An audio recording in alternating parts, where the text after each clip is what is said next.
Every day, 2,400 tons, an equivalent of 2.4 million kilograms of waste, is generated in Nairobi alone.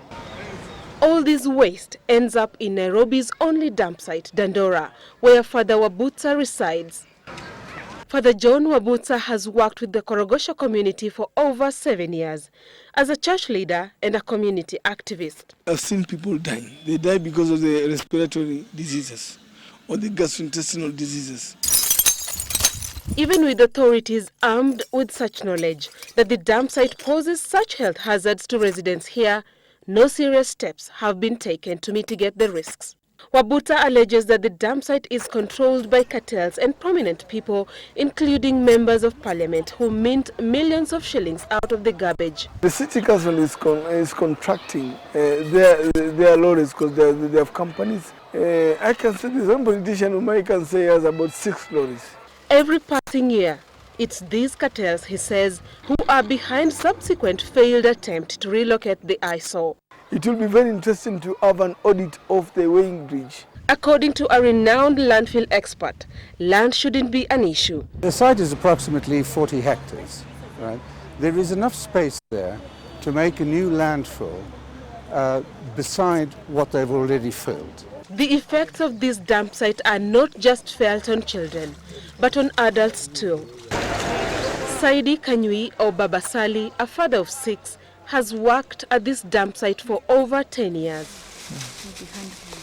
On one tragic morning, 12th of December 2009, kuna jivu inakujaga ya kapa. Sasa ilikuwa imewashwa. Sasa nilikuja tu bila kujua, ni kukanyaga tu, nilikanyaga na kuingia na kuanguka huko ndani. Sasa by saa 12 nilikuwa nimeshaungua. That is just one of the adverse effects experienced here. Saidi was hospitalized for over 6 months. To be frank, hata ile bila tukulipa. About 4 months ago, the Nairobi City Council received an ISO certification. But barely weeks after the award, they were stripped of the title. Our inside sources and studies have shown that there is massive corruption and cartels that have seen public assets misused for selfish gains. It's just showing a decay of a larger situation that is happening countrywide and the lack of clear, consistent public policy from the state. The City Council has not looked at waste as something that can be invested in. While fingers squarely point at the City Council of Nairobi, but with the dump site being as hazardous as it is claimed, the enforcing agency NEMA too seems to be sleeping on the job. So are other relevant ministries. And also the Ministry of Environment and Natural Resources, the Ministry of Health also. NEMA's mission is to safeguard and enhance the quality of the environment through coordination, research, facilitation, and more importantly, enforcement.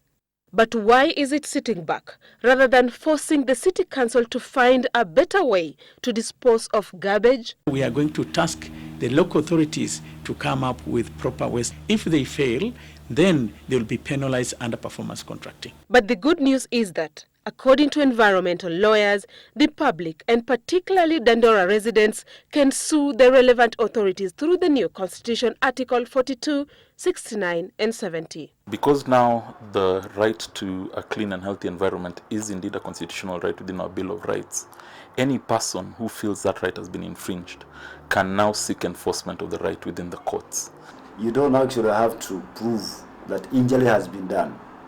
That will be a question of the court to decide. Ningeomba tu serikali kama tutambue kwa sababu haitutambui. While the residents here wait for another study to be carried out, the effects of this 26-year-old dump site will continue being felt unless something drastic happens like what happened in Rwanda, a presidential directive banning the use of polythene papers. Violet Otindo for Citizen Live at 9.